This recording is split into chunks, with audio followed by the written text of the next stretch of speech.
Hello குட்டீஸ், மீண்டும் உங்களை இன்னொரு எபிசோட் மூலம் பார்க்குறதுல எங்களுக்கு ரொம்ப மகிழ்ச்சி. என்ன குட்டீஸ், ஜெபம் பண்ணிடலாமா? அன்பான தேவபிதாவை நிகழ்ச்சி அவர்களுக்கு மிகவும் பயனுள்ளதாக இருக்க அவர்களை வழிநடத்துங்க. ஆசீர்வதிங்க ஆண்டவரே இயேசுப்பா, பலப்படுத்துங்க, பாதுகாத்துக் கொள்ளுங்க. இயேசுவின் பிதாவை ஆமென். என்ன குட்டீஸ், இப்பொழுது நம்ம ஆக்ஷன் சாங் பார்க்கலாமா?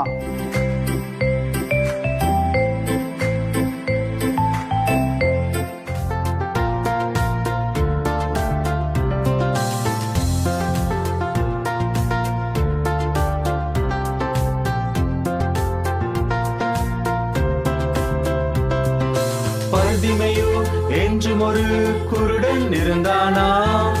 பாதையுரம் அமர்ந்தபடி பிச்சை கேட்டானாம். பர்திமையோ என்றும் ஒரு குருடன் இருந்தானாம். பாதையுரம் அமர்ந்தபடி பிச்சை கேட்டானாம். பரமன் வந்தாராம், பாவம் தீர்த்தாராம், பார்வை தந்தாராம், பரவசம் அடைந்தானாம். பரமன் வந்தாராம், பாவம் தீர்த்தாராம், பார்வை தந்தாராம், பரவசம் அடைந்தானாம். பர்திமையு என்றும் ஒரு குருடன் இருந்தானாம். பாதையோரம் அமர்ந்தபடி பிச்சை கேட்டானாம். பர்திமையு என்றும் ஒரு குருடன் இருந்தானாம். பாதையோரம் அமர்ந்தபடி பிச்சை கேட்டானாம். குட்டீஸ், ஆக்ஷன் சாங் பார்த்தீங்களா? இப்போ நம்ம எதை கற்றுக்க போகிறோன்னா, இப்போ மனப்பட வசனம்.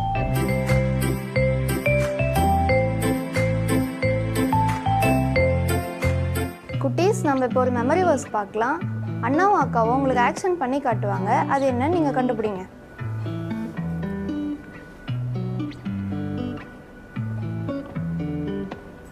குட்டீஸ், நீங்கள் கண்டுபிடிச்சிருப்பீங்க. ஒரு சில குட்டீஸ் கண்டுபிடிச்சிருப்பீங்க, ஒரு சில குட்டீஸ் கண்டுபிடிச்சிருக்க மாட்டீங்க. அக்காவே நான் ஆன்சர் சொல்கிறேன். கர்த்தர் நல்லவர் என்பதை ருசித்து பாருங்கள். சங்கீதம் 34:8. கர்த்தர் நல்லவர் என்பதை ருசித்து பாருங்கள். சங்கீதம் 34:8. குட்டீஸ், மனப்பாட வசனம் பார்த்துருப்பீங்க.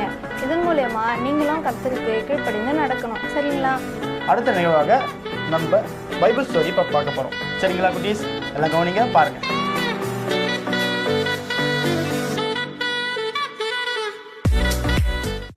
குட்டீஸ், நம்ம பைபிள் இருக்க ஒரு கேரக்டர் பற்றி ஒரு ஸ்டோரி பார்க்க போகிறோம். அவர் தான் நம்ம மோசே. இஸ்ரேல் நாட்டில் மோசேன்னு ஒரு குழந்தை பிறந்தாங்க. அங்கே பார்வோன் ராஜா ஒரு ரூல் ஒன்று கொடுத்தாரு. அது என்ன ரூல்னா, அந்த நாட்டில் பிறக்கிற எல்லா ஆண் குழந்தைகளும் அவர் கொன்னுடணும் என்று சொன்னார். உடனே அந்த காவலாளிகள் பார்வோன் ராஜா சொன்னதை கேட்டு எல்லா ஆண் குழந்தைகளையும் கொன்னாங்க. ஆனால் மோசே மாத்திரம் 3 மாத அளவில் ஒழிக்க வைக்கப்பட்டு அப்புறமா நயல் நதியில் கொண்டு போய் விடப்பட்டார். அந்த குழந்தையை தூக்கும் பொழுது அவங்களுக்கு மிகவும் சந்தோஷம். அதுக்கப்புறமா குழந்தையை வளர்ப்பதற்காக ஒரு தாயை தேடிக்கொண்டிருந்தாங்க. அப்பொழுது மோசேயோட தாயே அவங்களுக்கு கண்ணில் பட்டிருக்காங்க. அப்பொழுது அந்த தாயை அந்த குழந்தையை வளர்ப்பதற்காக தேர்ந்தெடுக்கப்பட்டாங்க. மோசேவை நல்லபடியாக வளர்த்தாங்க. வளர்ந்த பிறகு மோசே இஸ்ரேல் நாட்டில் இஸ்ரேல் மக்கள் ரொம்ப அடிமையாக நடத்தப்பட்டாங்க. இதை பார்த்து கொண்ட மோசேக்கு மனம் பதறி ஒரு காவலாளியை கொண்டுட்டு பாலைவனத்துக்கு மரம் செடி கொடி தண்ணி இல்லாத இடத்திற்கு போனாரு. இதற்கப்புறமா மோசே ஒரு மலையடிவாரத்துல ஆடு மேய்த்து கொண்டு இருந்தார். அப்பொழுது ஒரு மலையில ஒரு முட்செடி எரிந்து கொண்டிருந்தது. அந்த முட்செடி எரிகிறத பார்த்து ஆடு மேய்க்கிறத நிறுத்திட்டு அவர் அந்த செடி கிட்ட போனாரு. போன உடனே அந்த செடி ஒரு அக்னிமயமா தெரிந்தது. அப்பொழுது அந்த செடியிலிருந்து மோசே மோசே என்று குரல் கேட்டது.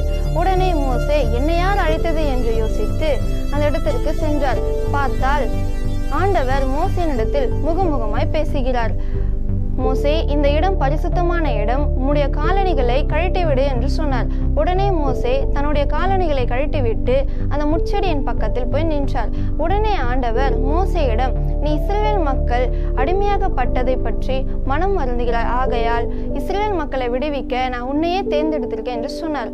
உடனே மோசே, ஆண்டவரே, நான் ஒரு திக்குவாய் கொண்டவன், என்னை எப்படி நீங்க தேர்ந்தெடுத்தீங்க என்று கேட்டார். அதற்கு ஆண்டவர், பேசுவது நீ அல்ல, நானே உம்முடைய வார்த்தையாக நின்று பேசுவேன் என்று ஆண்டவர் சொன்ன உடனே மோசே அவருக்கு கீழ்ப்படிந்து அதன்படி நடந்தார். மோசே இஸ்ரவேல் மக்களை எப்படியாவது கொண்டு போய் கானான் தேசத்துக்கு கொண்டு போகணும்னு முடிவெடுத்தார். அடுத்தபடியாக மோசே மூன்று விதமான அதிசயங்களை செய்தார். இஸ்ரேல் மக்கள் முன்னாடியும் பார்வோன் ராஜா முன்னாடியும் அரண்மனையில ஒரு 3 விதமான அதிசயங்களை செய்தார். அது என்னென்னு பார்க்கலாம். ஃபர்ஸ்ட் அதிசயம், மோசே ஒரு கோல் வச்சிருப்பார். அந்த கோல் எடுத்து கீழே போட்ட உடனே அது பாம்பா மாறிடுச்சு. திரும்பவும் அந்த பாம்பை எடுத்த உடனே அது அவரோட கோலா மாறிடுச்சு. இரண்டாவது அதிசயம், மோசே தன்னுடைய கையை தன்னுடைய வஸ்திரத்திற்குள்ள நுழைக்கும் பொழுது தன்னுடைய கை முழுவதும் குஷ்டரோகமா ஆயிடுச்சு. திரும்பவும் தன்னுடைய குஷ்டரோகமா இருக்கிற கையை திரும்பவும் வஸ்திரத்துக்குள்ள விட்டாரு. திரும்பவும் அந்த கை நார்மலா ஆயிடுச்சு. மூன்றாவது அதிசயம், தன்னுடைய தடி எடுத்துக்கொண்டு இஸ்ரவேல் நதியில போயிட்டு ஒரு வாட்டி தட்டினாரு. தட்டின உடனே அந்த நதி முழுவதும் ரத்தமயமா ஆயிடுச்சு. திரும்பவும் அந்த தடி எடுத்து இன்னொரு வாட்டி தட்டினாரு. திரும்பவும் அந்த நதி முழுவதும் ரத்தமயமா இருந்த நதி மாறி நார்மல் நதியா மாறிடுச்சு. இந்த 3 அதிசயம் செய்தாலாவது பார்வோன் ராஜா இஸ்ரவேல் மக்களை விடுவிப்பார் என்று நினைத்தார். ஆனாலும் பார்வோன் ராஜா இஸ்ரவேல் மக்களை விடுவிக்கல. உடனே மோசே ஆண்டவரிடத்தில் ஜெபம் பண்ணி என்ன செய்வதென்று கேட்ட உடனே ஆண்டவர் 10 வாதைகளை கொண்டு வந்தார். எகிப்துல இந்த 10 விதமான வாதைகள் வருகின்றன. வந்தவுடன் பார்வோன் ராஜாக்கு ரொம்ப பயம் வந்தது. பயம் வந்த உடனே தன்னுடைய மூத்த குமாரனையும் அவரே இழந்துட்டாரு. இழந்த பிறகு இஸ்ரவேல் மக்களையே நம்ம விடுவிச்சாதான் இந்த வாதைகள் போகும் என்று நம்பினாரு. உடனே அந்த மக்களை விடுவிச்சாரு. மோசேக்கு மிகுந்த ஆனந்தம். மக்களை அழைத்து கொண்டு 40 வருட காலம் அவரு நடந்தே சென்றாரு. செல்லும் வழியெல்லாம் அவங்க வஸ்திரங்கள் கிழியாம அவங்க காலணிகள் தேயாம ஆண்டவர் அவங்கள பத்திரமாக பாதுகாத்து வந்தாரு. போகின்ற வழி முழுக்க ஆண்டவர் இரவில் அக்கினி ஸ்தம்பமாகவும் பகலில் மேக ஸ்தம்பமாகவும் வழி நடத்தினாரு. மோசேக்கு மாத்திரம் ஆண்டவர் முகமுகமாய் பார்த்தார். இறுதியாக ஆண்டவர் கானான் தேசத்துக்கு 2 மாத்திரம் கொண்டு போனாரு. அவங்க தான் யோசுவா மற்றும் காலேப். என்ன குட்டி, ஸ்டோரி கேட்டிருப்பீங்க. இது உங்களுக்கு பிடிச்சிருக்கும் நம்புறேன். பைபிள் ஸ்டோரி பார்த்துருப்பீங்க. நீங்களாம் இதே போல உங்க பெற்றோர்களுக்கு எக்யூப் பண்ணி நடக்கணும். குட்டீஸ், இப்போ நம்ம ஸ்டோரி பார்க்க போறோம். வாங்க பார்க்கலாம்.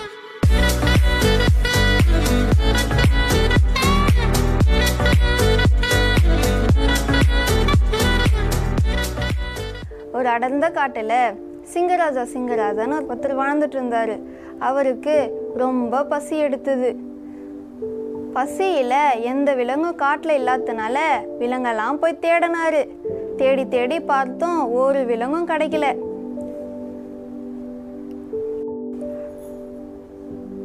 திடீர்னு ஒரு முயல் ஒன்று அவர் எதிரில் ஓடிச்சு. அது முயலான அவர் டிசைட் பண்ணவே ரொம்ப நேரம் ஆயிடுச்சு. இது முயல் போல தான் இருக்கு. அப்போ முயல் தான் நம்ம காட்டில் முயலா? அப்போனா அதை நம்ம அடித்து சாப்பிட்டே ஆகணும். இந்த முயலை என்னைக்கு அடித்து சாப்பிட்லாம்? இன்னைக்கு சாப்பிட்லாமா இல்லை நாளைக்கு சாப்பிட்லாமா? சரி பார்ப்போம்.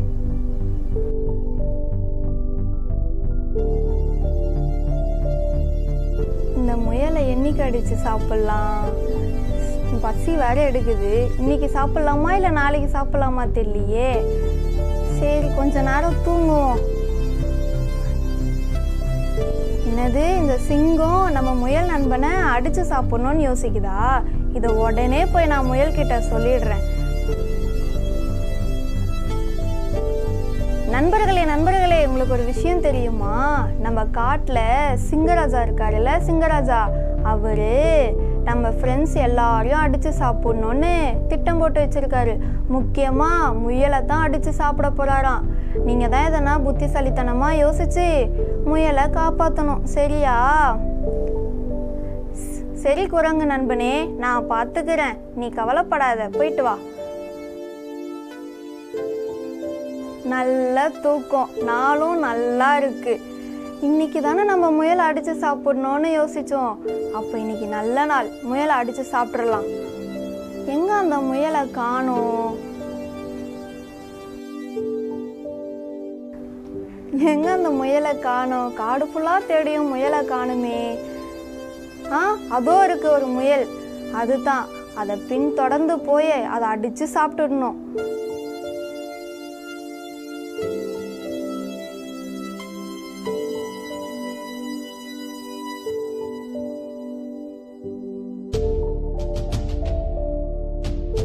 மாட்டிக்கிச்சு. என்கிட்ட மாட்டினியா, இன்னைக்கு நீ தான் என்னோட உணவு. உன்னை நல்லா ரசிச்சு ருசிச்சு சாப்பிட போறேன். அவ்வளோதான். சிங்கராஜா வெயிட் பண்ணுங்க. எதுக்கு உங்களுக்கு இவ்வளோ அவசரம்? உங்களுக்கு ஒரு விஷயம் தெரியுமா? என்ன விஷயம்? உனக்கு என்ன விஷயம் தெரியும்? சீக்கிரம் சொல்லு, எனக்கு ரொம்ப பசிக்குது. அது ஒன்றும் இல்லை சிங்கராஜா, நம்ம காட்டில் நீங்கள் தான் பெரிய சிங்கம் நினச்சின்னு இருக்கீங்க. ஆனால் உங்களை விட மிகப்பெரிய சிங்கம் ஒன்று இருக்குது. அது தெரியுமா உங்களுக்கு? என்னது? என்னை விட பெரிய சிங்கமா? அது யாருன்னு நான் பார்க்குறேன். என்னை உடனே அங்கே கூட்டிகிட்டு போ. சரி வாங்க, உங்களை கூட்டிகிட்டு போகிறேன். இதுதான் சிங்கராஜா அந்த கிணறு. இந்த கிணத்துல தான் உங்களோட எதிரி சிங்கம் இருக்கு. நீங்க போய் பார்த்துட்டு சண்டைனா போடுங்க, என்னன்னா பண்ணுங்க. என்னது? என்னை விட பெரிய சிங்கம் இந்த கிணத்துல இருக்கா? இதோ பார்க்குறேன். ஆமா, என்ன போலவே இருக்கு.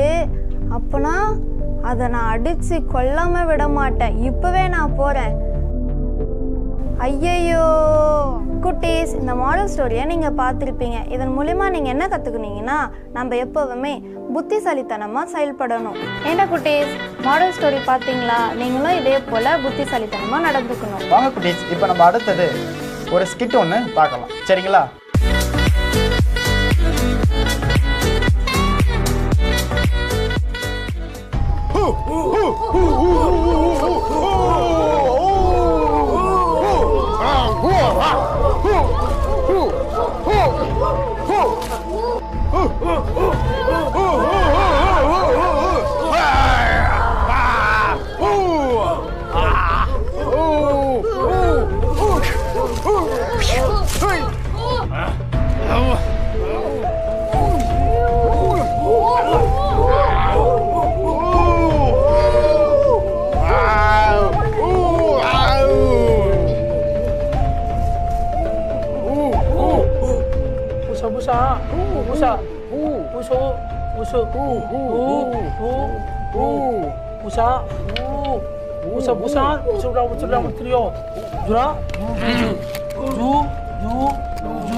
பார்த்துருப்பீங்க.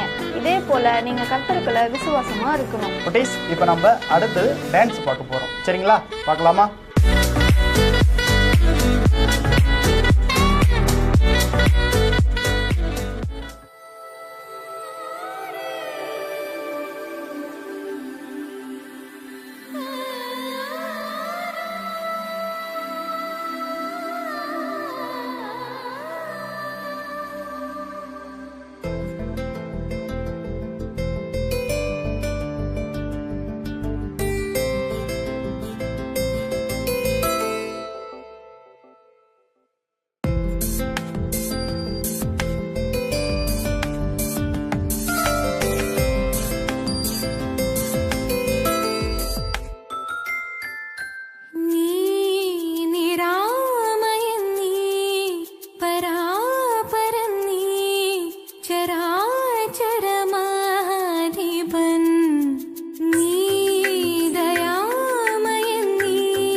சிருஷ்டிக்கும் எஜமானர் நீரே, உங்க வார்த்தைக்கு ஈடு இல்லையே. சிருஷ்டிக்கும் எஜமானர் நீரே, உங்க வார்த்தைக்கு ஈடு இல்லையே. சத்யம் ஜீவன் அவரே, நித்யம் நித்யம் அவரே. சத்யம் ஜீவன் அவரே, நித்யம் நித்யம் அவரே. சத்திய தேவனே, நித்திய ராஜனே, என்னோடு வருபவர் அவரே. அவரே அவரே அவரே, என்றும் என்றும் அவரே. அவரே அவரே அவரே, என்றும் என்றும் அவரே.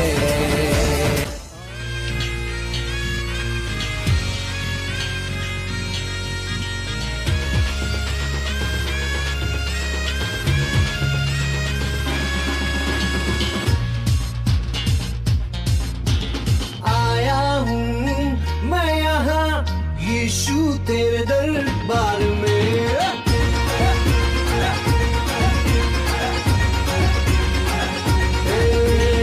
आया हूँ मैं यहाँ, यीशु तेरे दरबार में आया हूँ मैं यहाँ, यीशु तेरे दरबार में।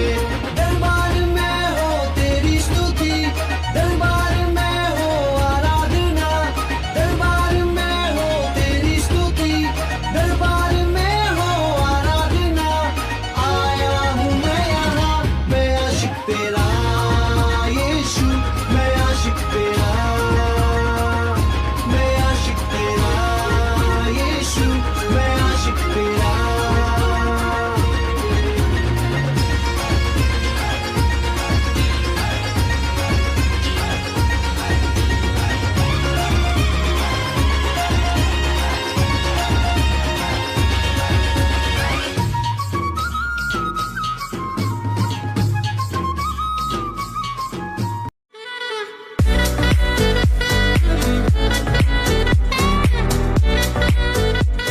குட்டீஸ், இப்போ நம்ம விடுகதை பார்க்கலாம். சரிங்களா? இப்போ வந்து கேள்வி கேட்பார் அண்ணன். கேள்வி கேட்டோடனே 10 செகண்ட் உங்களுக்கு டைம் தருவோம். அந்த டைமிங்கில் நீங்கள் வந்து கண்டுபிடிச்சி வச்சுருங்க.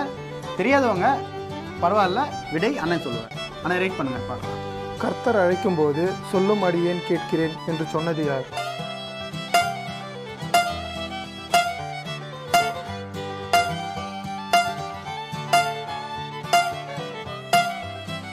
இதுக்கான ஆன்சர் சாமுவேல். செகண்ட் கொஸ்டின் என்னன்னு பார்க்கலாம். அண்ணன் ரைட் பண்ணுங்கள். என் மீட்பர் உயிரோடு இருக்கிறார் என சொன்னது யார்?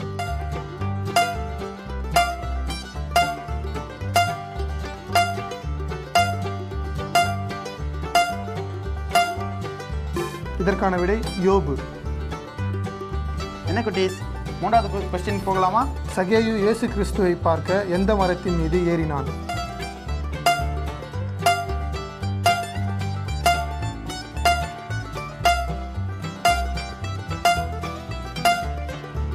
விடை பார்க்கலாமா குட்டீஸ்?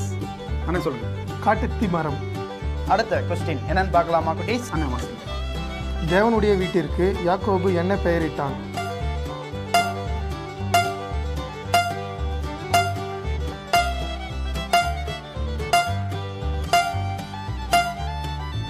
விடை பார்க்கலாமா குட்டீஸ்? பெத்து. குட்டீஸ், அடுத்த கொஸ்டினுக்கு நம்ம போகலாமா? சேவல் 2 முறை கூவதற்கு முன்னே பேதுரு யாரை 3 முறை மறுதலித்தான்?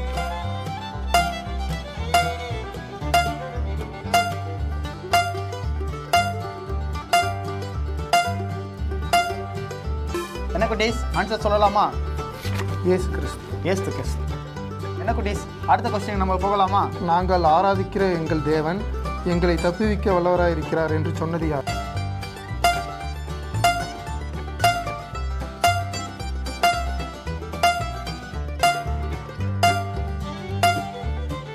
என்ன குட்டீஸ், ஆன்சர் சொல்லலாமா?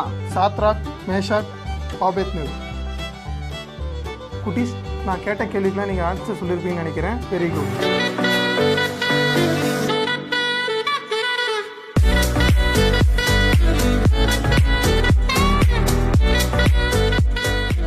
குழந்தைங்களா, இப்போ உங்களுக்கு நான் ஒரு உண்மையாக நடந்த நிகழ்வை இப்போ நான் உங்களுக்கு சொல்ல போகிறேன். அது ஒரு ஊரில் அழகாக நடந்தது. ஒரு ஊரில் ஒரு ஆர்ஃபனேஜ் ஒன்று இருந்துச்சு, ஒரு ஆசிரமம் இருந்துச்சு. அந்த ஆசிரமத்தில் ஒரு குழந்தைங்களாம் இருக்காங்க, ஆதரவற்ற குழந்தைங்க, அப்பா அம்மா இல்லாத இருக்கக்கூடிய குழந்தைங்களாம் என்ன பண்ணுறாங்க, அங்கே தங்கியிருக்காங்க. அதை ஒருத்தர் என்ன பண்ணுறாரு, ஒரு அழகான அங்கிள் வந்து அங்கே அவங்கள பார்த்துட்டு அவங்க இருக்கார். அவர் என்ன பண்ணிட்டுருக்காருன்னா அவங்களுக்கு டெய்லி 3 வேளை சாப்பாடு, அவங்களுக்கு ஸ்கூல் போகிறப்போ பேகு, ட்ரெஸ்ஸு எல்லாமே அவரே ரெடி பண்ணி என்ன பண்ணுவார், அவங்கள அமுச்சு விடுவார். ஒரு நாள் என்ன ஆச்சு அப்படின்னா, திடீர்னு அவங்களுக்கு ஃபுட்டே காலையிலேருந்து சாப்பாடே கொடுக்கலையா. ஒரே பசியோடு அந்த குழந்தைங்க அவராண்ட எப்படி சொல்கிறது அந்த அங்கிள் கிட்ட அப்படின்ட்டு சொல்கிறதும் தெரியாமல் என்ன பண்ணுறாங்க, அவங்க பாட்டு இருக்காங்க. அவருக்கும் மனசு கஷ்டமாக இருக்குது, என்னடா காலையிலேருந்து குழந்தைங்களுக்கு சாப்பாடே கொடுக்க முடியும். ஏன்னா அவங்களுக்கு டெய்லி ஒருத்தவங்க என்ன பண்ணுவாங்கன்னா உணவு கொடுப்பாங்க. அதனால் என்னாச்சு அப்படின்னா அன்னைக்கு மட்டும் காலையிலேருந்து யாரும் கொடுக்கறதுக்கு ஆள் வரலையா. இந்த மாதிரி பசங்க பசியாக இருக்கும்போது பக்கத்தூரில் மிகப்பெரிய விழா, பணக்கார வீட்டில் திருவிழா மாதிரி ஒரு கல்யாணம் ஒன்று நடக்குது. அந்த கல்யாணத்தில் வடை, பாயாசம் எல்லாம் கலந்த சாப்பாடுலாம் என்ன பண்ணுறாங்க, தடபுடலாம் ரெடி பண்ணிட்டு இருக்காங்க. அந்த வழியாக என்ன பண்ணுறாங்க, அது அவங்களால பெரிய ஆளுங்க வருவாங்க அப்படின்னால நிறைய கூட்டம் வரன்றதால என்ன பண்ணல, அவங்க அங்கே சமைக்கலை. ஒரு நல்ல சமையல் ஆளாக பார்த்து அதை என்ன பண்ணிட்டாங்க, அவங்க இதை ஆர்டர் பண்ணி கொடுத்துருங்க, எங்களை டைமுக்கு கொண்டு வந்து என்ன பண்ணுறங்க இந்த சாப்பாடை கொடுத்துருங்க அப்படின்னு சொல்லிடுறாங்க. அந்த சமையல் மாஸ்டர்கிட்ட என்ன பண்ணிட்டாங்கன்னா சாப்பாடை ஆர்டர் கொடுத்துட்டாங்க. அவர் என்ன பண்ணுறாருன்னா ஒன்றா சமைக்க ஆரம்பிக்கிறார். அவர் நிறைய பேருக்கு சமைக்கணும் அப்படின்றதுனால வடை என்ன பண்ணுறாரு, அவங்க சமைக்கிற இடமும் என்ன பண்ணுறாங்க, அப்படியே ஒரே கூட்டமாக இருக்குது. வடை, பாயாசம், ரசம், மோர், ரசகுல்லா எல்லாமே என்ன பண்ணுறாங்க, ஸ்வீட்டில் இருக்கக்கூடிய எல்லா வகையும் செஞ்சுட்ருக்காங்க. ஏன்னா பெரிய வீட்டு கல்யாணம். அதை பார்க்கும்போது என்ன பண்ணுறாங்க, அதை பார்க்கும்போதே அந்த வாசனையில் நம்ம அப்படியே சாப்பிடணும் போலே இருக்கிற மாதிரி என்ன பண்ணுறாங்க, அவர் அந்த மாஸ்டர்லாம் அந்த சாப்பாடு என்ன பண்ணிட்டு இருக்காங்க, ரெடி பண்ணிட்டு இருக்காங்க. அந்த ஊருக்கு இருக்கிறது ஒரே வழி தான், என்ன அப்படின்னா அந்த ஆர்ஃபனேஜ் வழியாக தான் என்ன பண்ணோம், அந்த எல்லா பொருட்களையும் கொண்டுட்டு போகணும். அப்போ அதை கொண்டுட்டு போகிற வழியில் என்ன பண்ணுறாருன்னா ஒரு பெரிய வண்டி ரெடி பண்ணுறாரு. அந்த வண்டி ஃபுல்லாக என்ன பண்ணுறாரு, இந்த செஞ்ச சாப்பாடு எல்லாத்தையும் என்ன பண்ணுறாரு, எடுத்து ஒன்றுனா வைக்கிறார். அந்த சமையல்காரர் என்ன பண்ணுறாரு, ஒன்றுனா உள்ளே அடிக்கிட்டு இருக்காரு. அதை அடுக்கிறதுக்கே பல மணி நேரம் ஆகுது. அப்போ அது எவ்வளோ சாப்பாடு இருக்கும் பாருங்க. அது ஒன்றுனா என்ன பண்ணுறாரு, அடுக்கி முடிச்சுட்டு அந்த வண்டி எடுத்துகிட்டு என்ன பண்ணுறாரு, கிளம்பி போயிட்டே இருக்காரு. கொஞ்சம் தூரம் கழிச்சு என்ன ஆகுது, அந்த குழந்தைகள் இருக்கக்கூடிய அந்த ஆர்ஃபனேஜ் வருது. அதை தாண்டி தான் அந்த ஊருக்கு போனோம். அவர் என்ன பண்ணுறாரு, அதை தாண்டி போயிட்டே இருக்காரு. அந்த ஆர்ஃபனேஜை தாண்டி ஒரு கொஞ்ச தூரத்தில் வண்டியில் ஒரு பெரிய சத்தம் கேட்குது. அவர் வண்டியை நிறுத்தி பார்க்குறாரு. ஒருவேளை அதை உள்ளே வச்சுருந்த அந்த சாப்பாடெலாம் கீழே விழுந்துருச்சோ, வேஸ்ட்டாக போயிடுச்சோன்னு வந்து பார்க்குறாரு. ஆனால் வண்டி சாப்பாடு என்ன ஆகலை, ஒன்றுமே ஆகலை. மறுபடியும் வந்து வண்டியில் உட்காந்து ஸ்டார்ட் பண்ணுறாரு. ஆனால் என்ன ஆகலை, வண்டி மூவ் ஆகலை. வண்டி என்னாச்சு, பிரேக் டவுன் ஆகி அதே இடத்துல நின்றுச்சு. அந்த கல்யாண வீட்லேயோ சாப்பாட்டுக்காக என்ன பண்ணுறாங்க, ஆரவாரத்தோடு வெயிட் பண்ணிட்டு இருக்காங்க. வந்தவங்களாம் என்ன பண்ணுறாங்க, அந்த ரிசப்ஷன் அட்டென்ட் பண்ணிட்டு உட்காந்துட்டு இருக்காங்க. என்ன பண்ணுறாங்க, சாப்பாட்டுக்கு வெயிட் பண்ணிட்டு இருக்காங்க. இவருக்கு அங்கேருந்து ஒரே ஃபோன் காலாக பண்ணுறாங்க. என்ன பண்ணல, இவரால் எடுக்க முடியல. ஏன்னா என்னாச்சு, வண்டி பிரேக் டவுன் ஆகி அங்கேயே நிற்குது. என்ன பண்ணுறாங்க, அவருக்கு மறுபடியும் கால் வந்துகிட்டே இருக்குது. அவர் அந்த ஃபோனை அட்டன் பண்ணுறாரு. அட்டன் பண்ண என்ன பண்ணுறாங்க, இந்த திருமண வீட்டுக்காரங்க சொல்கிறாங்க, என்னாச்சு, நீங்கள் சாப்பாடு கொண்டு வரதுக்கு நேரம் ஆகுது, இங்கே என்ன பண்ணிடுறோம், நாங்கள் இங்கே வேறு இடத்துல ஆர்டர் பண்ணிடுறோம், என்னது அந்த ஆர்டரை நாங்கள் கேன்சல் பண்ணிடுறோம் அப்படின்னு சொல்ல என்ன பண்ணுறாங்க, அவர்கிட்ட சொல்லிடுறாங்க. அவருக்கு என்ன பண்ணாச்சு, ஒரே மனசு உடஞ்சி அப்படியே உட்காந்துட்டு இருக்காரு. கொஞ்சம் தூரம் என்ன பண்ணுறாரு, உடனே எழுந்து கொஞ்சம் தூரம் நடந்து போகிறாரு. அந்த வழியில் என்ன இருக்குது, இந்த ஆர்ஃபனேஜ் இருக்குது. அந்த இடத்துக்கு போகிறாரு. அங்கே போயிட்டு என்ன பண்ணுறாரு, அங்கே அவரை கூப்பிட்றாரு. அந்த ஆர்ஃபனேஜினுடைய அந்த அங்கிள் பார்த்து கொண்டு இருக்கிற அங்கிள் வரார். என்னங்க, யாருங்க, என்ன வேணும் அப்படின்னு கேட்குறாரு. ஐயா ஒன்றும் இல்லைங்க, இந்த வழியாக நான் போயிட்டு இருந்தேன், பக்கத்தூரில் கல்யாணம் நடக்குது, சாப்பாடு எடுத்துகிட்டு போயிட்டு இருந்தேன், வண்டி பிரேக் டவுன் ஆகிடுச்சுங்க ஐயா, இந்த சாப்பாடெல்லாம் வேஸ்ட்டாக தான் போனோம், திருப்பி எடுத்துகிட்டு போனாலும் இங்கே இருக்கிற குழந்தைக்கு என்ன பண்ணிடுங்க, நீங்கள் அந்த சாப்பாட்டை கொடுத்துருங்க அப்படின்னு சொல்கிறாரு. உடனே என்ன பண்ணுறாங்க, அங்கே இருக்கிற அவரும் அந்த வண்டி ஓட்டுநர் என்ன பண்ணுறாங்க, வண்டி அப்படியே தள்ளிட்டே வந்து என்ன பண்ணுறாங்க, அந்த இடத்துல நிறுத்தி இந்த சாப்பாடெலாம் என்ன பண்ணுறாங்க, எடுத்து அங்கே இருக்கக்கூடிய ஒவ்வொரு குழந்தைக்கு என்ன பண்ணுறாங்க, அந்த சாப்பாட்டை கொடுக்குறாங்க. என்ன பண்ணுறாங்க, அவங்க எல்லாரும் வயிறார சாப்பிட்றாங்க. வயிறார சாப்பிட்டு என்ன பண்ணுறாங்க, நல்ல மகிழ்ச்சியாக என்ன பண்ணுறாங்க, காலையிலேருந்து சாப்பாடே கிடைக்கல, என்ன பண்ணுறாங்க, கஷ்டத்தோடு இருந்தாங்க. நல்ல அழகான ருசியான என்ன சாப்பாடு கிடச்சோன்னே சாப்பிட்டு என்ன பண்ணுறாங்க, நல்ல தெம்பாக அவங்க என்ன பண்ணுறாங்க, தூங்க போகிறாங்க. அதுக்கப்புறம் என்ன ஆகுது அப்படின்னா, ஒரு வண்டி என்ன பண்ணுறாரு, அங்கேயே விட்டுட்டு அந்த என்ன பண்ணுறாரு, அந்த சமையல்காரு அவர் வீட்டுக்கு போயிடுறாரு. மறுநாள் வெடிஞ்சு போன உடனே அந்த கல்யாணம்லாம் முடிஞ்சதுக்கப்புறம் என்ன ஆகுது, அந்த கல்யாண ஓனர் என்ன பண்ணுறாரு, ஃபோன் பண்ணுறாரு. சாப்பாடு ஆர்டர் கொடுத்தவர் என்ன பண்ணுறாரு, ஃபோன் பண்ணுறாரு. ஐயா நாங்கள் சாப்பாடு வேகத்தில் சாப்பாடு வேணான்னு சொல்லிட்டோம், என்னாச்சு, அந்த சாப்பாடு என்ன பண்ணீங்க அப்படின்னு. ஐயா அந்த சாப்பாடா என்னாச்சு, வர வழியில் ஒரு ஆர்ஃபனேஜ் இருந்துச்சு, ஒரு ஆசிரமம் இருந்துச்சு, அதில் எடுத்துகிட்டு போய் என்ன பண்ணோம், அங்கே இருக்கக்கூடிய பிள்ளைகளுக்கு அந்த உணவை கொடுத்துட்டோங்க ஐயா. அவங்க வயிறார சாப்பிட்டு என்ன பண்ணாங்க, அவங்க ரெஸ்ட் எடுத்தாங்க, நல்லா என்ன பண்ணாங்க, தூங்குனாங்க அவங்க அந்த குழந்தைங்க அப்படின்னு சொல்லிட்டு சொன்னாங்க. ஐயா அப்படிங்களா, ரொம்ப மகிழ்ச்சி, உங்களுக்கு தர வேண்டிய பணத்தை என்ன பண்ணிடுறோம், நாங்கள் உங்களுக்கு கொடுத்துட்றோம், நீங்கள் என்ன பண்ண தேவையில்ல, நீங்கள் அதை ஃப்ரீயாலாம் கொடுக்க தேவையில்ல, நாங்கள் கொடுத்தா மாதிரி என்ன பண்ணிட்டோம் இருக்கட்டும் அப்படின்னு என்ன பண்ணாரு, அதுக்கான பணமும் கொடுக்கப்பட்டாச்சு. இந்த இடத்துல என்னாச்சு, யாருக்கும் எந்த பாதிப்பும் இருப்பல, அந்த குழந்தைங்களுக்கும் சாப்பாடு கிடைச்சிருச்சு, இந்த சாப்பாடு எடுத்துகிட்டு போனவங்களுக்கு என்னாச்சு, இந்த பணம் தர வேண்டியதாக இருக்கும். அதுபோல் கடவுளோடு இணைஞ்சு நம்ம இருந்தோம் அப்படின்னா என்ன பண்ணுவோம், எது எந்த நேரத்தில் சரியாக நடக்குமோ அது கரெக்டாக என்ன பண்ணோம், கடவுள் நம்மளை வழிநடத்துறார். அதனால இந்த கதையை கேட்டுக்கொண்டிருக்கிற குழந்தைங்க எல்லாரும் என்ன பண்ணோம்னா, இந்த சிறு வயசுலேருந்து என்ன பண்ணோம், கடவுளுக்குள்ளே எப்படி இருக்கலாம் அப்படின்ட்டு என்ன பண்ணோம், நீங்கள் அப்பா அம்மாவுக்கு கீழ்ப்படிஞ்சு என்ன பண்ணோம், நீங்கள் இருக்கணும். என்ன குட்டீஸ், இந்த எபிசோடில் வர எல்லாத்தையும் நீங்கள் பார்த்தீங்களா? ஓகே, ஃபைனலாக நம்ம ப்ரேயரோட முடிக்கலாம். அன்பின் பரலோக தகப்பனே அப்பா, இந்த நிகழ்ச்சியை நல்லபடியாக எங்கள் நடத்தி கொடுத்த கிருபைக்காக நன்றி செலுத்துக்கிறோம். நீங்கள் பொறுப்படுத்த வழி நடத்துங்க. இப்போ சிவன் முடிச்சு பிக்கிறாங்கள் சிவனும் நல்ல பிதாவே, ஆமென். குட்டீஸ், இதே போல் அடுத்த கலக்கல் குட்டீஸில் நம்ம மீட் பண்ணலாம். பாய்.